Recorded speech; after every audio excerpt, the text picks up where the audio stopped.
নমস্কার সকলকে উৎপল শেরওয়ার চ্যানেলে স্বাগত। আমি উৎপল তোমাদের সাথে।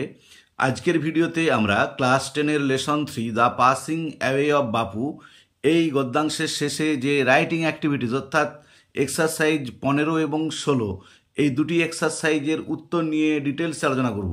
তাই তোমরা ভিডিওটা স্কিপ না করে অবশ্যই প্রথম থেকে শেষ পর্যন্ত দেখবে। আর যারা আজ আমার চ্যানেলটা প্রথম দেখছো বা চ্যানেলটা এখনও সাবস্ক্রাইব করোনি তারা অবশ্যই চ্যানেলটা সাবস্ক্রাইব করে পাশে থাকা বেল বাটনটা প্রেস করবে, যাতে পরের ভিডিওগুলো আপলোড করার সাথে সাথে তোমাদের কাছে নোটিফিকেশান পৌঁছে যায়। আর আমি অলরেডি ক্লাস 10-এর লেসন 3-এর প্রথম 3টি ইউনিটের প্রতিটি লাইনের বাংলা অনুবাদ বিশ্লেষণ এবং এক্সারসাইজ 14 পর্যন্ত প্রত্যেকটি প্রশ্নের উত্তর নিয়ে ডিটেলসে ভিডিও আপলোড করেছি। সেই ভিডিওর লিঙ্ক আমি ডেসক্রিপশন বক্সে দিয়ে দিয়েছি, যারা দেখোনি তারা অবশ্যই তাদের সময় মতো দেখে নিও। চলো শুরু করা যাক আজকের বিষয়। ক্লাস 10-এর lesson 3 the passing away of Bapu এই গদ্যাংশের যে রাইটিং অ্যাক্টিভিটিসগুলো আছে তার উত্তর নিয়ে আলোচনা। দেখো 15 এক্সারসাইজে কি বলা আছে, write a biography of Maulana Abul Kalam Azad. একটা জীবনী লিখতে বলা হয়েছে মৌলানা আবুল কালাম আজাদের উইথিন 100 ওয়ার্ডস, 100 ওয়ার্ডের মধ্যে, based on the hints given below. নিচে যে হিন্টসগুলো দেওয়া রয়েছে সেই হিন্টগুলোকে কেন্দ্র করে দেখো কি কি হিন্টস দেওয়া আছে। বর্ন অন 11 নভেম্বর 1888, 1888 খ্রিস্টাব্দের 11 নভেম্বর জন্মগ্রহণ করেন। কম্পোজড পোয়েট্রি ইন উর্দু, উর্দুতে তিনি কবিতা লেখেন। ওয়ার্কড অ্যাজ এ জার্নালিস্ট, কাজ করেছিলেন একজন সাংবাদিক হিসাবে। প্রোটেস্টেড এগেনস্ট ব্রিটিশ রাজ, ব্রিটিশ শাসনের বিরুদ্ধে প্রতিবাদ করেছিলেন। Enthusiastic supporter of Gandhiji's ideas, গান্ধীজির ধারণার তিনি সমর্থক ছিলেন। রোড মেনি বুকস, অনেক বই লিখেছিলেন। Like India wins freedom, Ghubar e Khatir etcetera, যেমন হচ্ছে India wins freedom, Ghubar e খাতির ইত্যাদি। First education minister of independent India, তিনি ছিলেন স্বাধীন ভারতের প্রথম শিক্ষামন্ত্রী। Birthday celebrated as national education day, তার জন্মদিন পালন করা হয় জাতীয় শিক্ষা দিবস হিসাবে। ডায়েড অন 22 ফেব্রুয়ারি 1958, 22 ফেব্রুয়ারি 1958 খ্রিস্টাব্দে তিনি পরলোক গমন করেন। দেখো এই হিন্টসগুলোকে নিয়ে আমি বায়োগ্রাফিটা লিখেছি তোমাদের সুবিধার জন্য, তোমরা একটু দেখে নাও। দেখো Maulana Abul Kalam Azad. Abul Kalam Azad was one of the greatest educationist and prominent political leader of Indian independent movement. Abul Kalam Azad ছিলেন একজন মহান শিক্ষাবিদ এবং বিখ্যাত রাজনৈতিক নেতা ভারতীয় স্বাধীনতা সংগ্রামের। হি ওয়াজ বর্ন অন 11 নভেম্বর 1888, তিনি জন্মগ্রহণ করেছিলেন 11 নভেম্বর 1888 খ্রিস্টাব্দে ইন মক্কা, সৌদি আরব। মক্কা দেখো দুটো বানানি হয়, সেই জন্য আমি দুটোই লিখে দিয়েছি ব্র্যাকেটের মধ্যেও, সৌদি আরবের মক্কাতে। Azad's family descended from a line of eminent Islamic scholars, আজাদের পরিবারে ছিলেন অনেকজন বিখ্যাত ইসলামী পণ্ডিত। হি হ্যাড ইমেন্স কন্ট্রিবিউশন, তার ছিল প্রচণ্ড অবদান, টু ইন্ডিয়াজ ফ্রিডম মুভমেন্ট, ভারতের স্বাধীনতা আন্দোলনে। He was an enthusiastic supporter of Gandhiji's ideas, তিনি ছিলেন একজন খুবই আগ্রহী সমর্থক গান্ধীজির ধারণার। ফর ইন্ডিপেন্ডেন্ট ইন্ডিয়া, স্বাধীন ভারতের যে স্বাধীন ভারত সম্পর্কে গান্ধীজির যে ধারণা ছিল তার তিনি একজন সাপোর্টার ছিলেন। হি হ্যাড মাল্টিফেরিয়াস ট্যালেন্টস, তার ছিল বহুমুখী প্রতিভা। He set his feet in various fields, তিনি তার পদার্পণ করেছিলেন নানান ক্ষেত্রে, মানে তার প্রতিভার স্বাক্ষর বা ছাপ রেখে গেছেন নানান ক্ষেত্রে। হি ওয়ার্কড অ্যাজ এ জার্নালিস্ট, তিনি কাজ করেছিলেন একজন সাংবাদিক হিসাবে ফর লং টাইম, দীর্ঘদিন ধরে। And protested against the British Raj, প্রতিবাদ করেছিলেন ব্রিটিশ শাসনের বিরুদ্ধে ইন হিজ কলামস, তার প্রতিবেদনে। হি কম্পোজড মেনি পোয়েমস, তিনি লিখেছিলেন অনেক কবিতা ইন উর্দু, উর্দুতে। হি রোড মেনি বুকস, তিনি লিখেছিলেন অনেক বই। Many of which won high acclaim, তার মধ্যে অনেকগুলো জিতেছিল প্রচণ্ড প্রশংসা অল ওভার ইন্ডিয়া, সমগ্র ভারত জুড়ে, যে তার লেখা অনেক বই খুবই প্রশংসা বা খ্যাতি লাভ করেছিল সারা ভারত জুড়ে। India wins freedom, Ghubar e Khatir etcetera ইত্যাদি। আর হয় some of his most remarkable works, তার কতগুলো তাৎপর্যপূর্ণ লেখা। এখানে ওয়ার্ক মানে কাজ বলতে তার লেখা বই। আফটার ইন্ডিপেন্ডেন্স, স্বাধীনতার পর, he became the first education minister, তিনি হয়েছিলেন প্রথম শিক্ষামন্ত্রী অফ ইন্ডিয়া, ভারতবর্ষের। ফর ইজ ইমেন্স নলেজ, তার অসাধারণ জ্ঞানের জন্য, প্রচুর জ্ঞানের জন্য। To pay tribute to this great educationist, এই শিক্ষাবিদকে শ্রদ্ধার্ঘ অর্পণ করার জন্য। হিজ বার্থডে, তার জন্মদিন, ইজ সেলিব্রেটেড, পালিত হয়, অ্যাজ ন্যাশনাল এডুকেশন ডে, জাতীয় শিক্ষা দিবস হিসাবে। The great man breathed his last, এই মহান ব্যক্তি শেষ প্রশ্বাস নিয়েছিলেন অন 22 ফেব্রুয়ারি 1958, 1958 খ্রিস্টাব্দের 22 ফেব্রুয়ারি। দেখো আমি আরেকবারটি বলে দিচ্ছি, হাতে লেখাটা যদি বুঝতে সমস্যা থাকে তাহলে ক্লিয়ার হয়ে যাবে। Abul Kalam Azad was one of the greatest educationist and a prominent political leader of Indian independent movement. He was born on 11th November 1888 in Mecca, Saudi Arab. Azad's family descended from a line of eminent Islamic scholars. He had immense contribution to India's freedom movement. He was an enthusiastic supporter of Gandhiji's ideas for independent India. He had multifarious talents.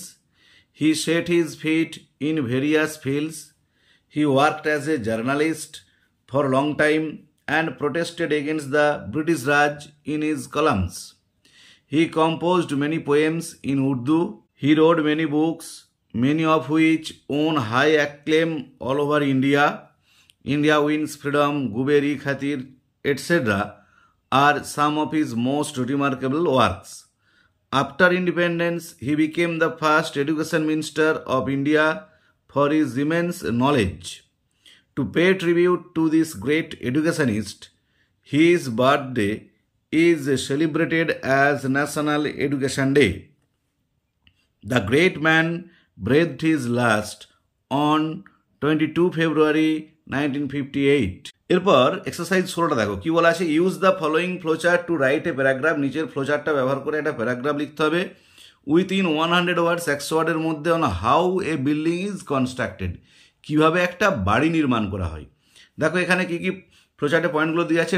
Drawing up a plan of the building by the architect, যে architect যিনি আছেন, যেটাকে আমরা engineer বলি, তিনি আগে একটা বাড়ির প্ল্যান আঁকবেন। Getting the plan sanctioned by the corporation or municipal authorities, corporation বা মিউনিসিপ্যাল বা পৌরসভা কর্তৃপক্ষের কাছ থেকে প্ল্যানটাকে স্যাংশন করাতে হবে, অনুমোদন করাতে হবে। এনগেজিং মেসন্স অ্যান্ড লেবারার্স, রাজমিস্ত্রি এবং শ্রমিক নিয়োগ করতে হবে। Starting the construction with brick, cement and sand, শুরু করতে হবে নির্মাণটা ইট, সিমেন্ট, বালি দিয়ে। ফিটিং ডোরস অ্যান্ড উইন্ডোজ, দরজা জানলা ফিট করতে হবে। প্লাস্টারিং অফ ওয়ালস, দেয়াল প্লাস্টার করতে হবে। ওয়ারিং করতে হবে। ইলেকট্রিক অ্যান্ড ওয়াটার কানেকশন, তার সাথে সাথে ইলেকট্রিক এবং জলের কানেকশন করতে হবে। পেন্টিং, রং করতে হবে। বিল্ডিং কমপ্লিটেড, বাড়ি এখন প্রস্তুত, ফিট ফর লিভিং, বসবাসের উপযুক্ত। এই পয়েন্টগুলো ব্যবহার করে আমাদেরকে কিভাবে বাড়ি নির্মাণ করা হয় সেই প্যারাগ্রাফটা লিখতে হবে। দেখো আমি লিখে দিয়েছি তোমাদের সুবিধার জন্য। দেখো, how A building is constructed, কিভাবে একটা বাড়ি নির্মিত হয়।